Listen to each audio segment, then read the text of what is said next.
ГСП онлайн. Городские новости сейчас. В Дворце культуры прошла гражданская панихида по Георгию Феронову. Врач, гражданин, патриот и просто прекрасный человек. Скончался на 93-м году жизни. До последних дней Георгий Федорович был бодрый, никогда не жаловался на здоровье, хотя еще в юности, во время Великой Отечественной войны, он потерял ногу. Как говорят его знакомые, он изобрел секрет вечной молодости – всегда помогать людям. Это олицетворение духовности, патриотизма. Человек, который с первых дней войны потерял ногу и остался в стране, и как истинный солдат довел свою жизнь до логического завершения. Хотя для меня всегда казалось, что Георгий Федорович вечен. Всегда.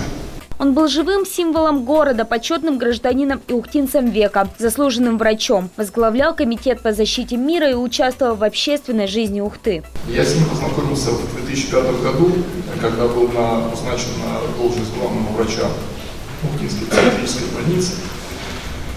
Я ему гожусь во внуке, и вот если выразить в двух словах свое отношение к этому замечательному человеку, то я бы про Георгия Федоровича сказал бы так: мировой дед. Пусть земля ему будет пухом.